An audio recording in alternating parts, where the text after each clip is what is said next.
So last week I explained to you why I chose this old and worn out theme for my October bullet journal, and if you haven't watched that and you're curious, go and watch that video. But this week, let's go on with some of the leafy weekly bullet journals, shall we? For the first week I chose the simplest layout that I return to every single month. A central image and days clockwise around it. I really like the versatility of this design and especially love the fact that it allows for a big central image, this time a leaf of course. The lettering is done in pit brush pens and it's mostly free-handed. I was stretched for time this time. I sketched the next spread in the dentist's waiting room because my tooth chipped, so while I waited I used my healthcare card to draw around it to create the frames for the days. This is called making lemonade from lemons, I guess. I borrowed my daughter's Tombow Fudenosuke brush pens to draw the lines and the titles. These pens have much harder nib than Pentel Pit brush pen that I used on a previous site, so they're much easier to do calligraphy with. The upstrokes are really thin and you have much more control when you transition to downstrokes. A tip for beginner calligraphers in case you need it. The leaves are drawn with a technical pen, it's like a refillable fine liner with a metal nib, and I colored them with watercolors. What else did you expect? On the next double spread I played with layout and different elements. Here we have leaf wreaths and all the fun of rolling in the fallen leaves, spinning on warm windy days when the leaves are flying around, and even an elf picking some mushrooms. I couldn't help myself. I inked all that with black ink pen and then colored it with watercolors. Since there are a lot of elements that will carry the same hue, I painted them all at once. First I painted all the skin tones on all my little people, then all the ochre leaves and the girl's hair and so on.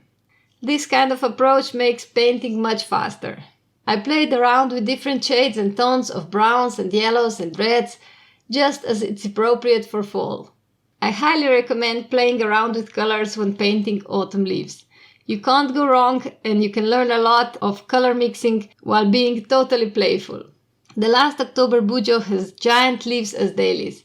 I chose different kind of leaves because as a biologist I love variety, and therefore I also painted them in different colors: yellow, brown, orange, red, ochre. The only thing I watched out for was that I did not want to use any really dark color, otherwise my black pen wouldn't show up on it. But as you can see, all of these tones are fine. You can use the darkest watercolor, no problem, just make sure to dilute it or write on it with a white pen that works well on watercolor. Not every white pen is known for that though. And here's another bonus page, because the last day of October is Halloween, so I wanted to do some ghosts. My little one asked me just today to make a Halloween party this year again, so I need a visual reminder. I might add black background, but I wasn't sure how much it would seep through, so I didn't risk it this time. And here's the final flip through of the whole month, including the already filled in fall bucket list and the October prompt list. I couldn't follow through with Inktober this year though. I might play catch up. I'm just a few days behind. How is your fall going on? I love the weather, although my body needs a bit more rest than I give it due to the amount of field work. Even my 20-year-old male colleagues are falling down like flies, so I guess I shouldn't be surprised. I'll get more work-life balance and arty time in the winter.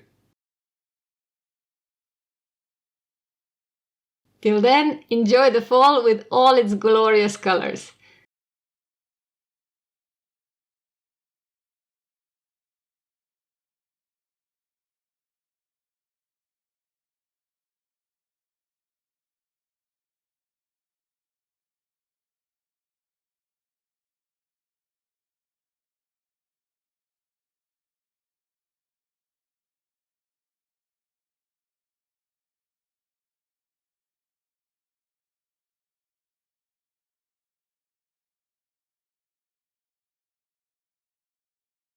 See you next week. Bye bye!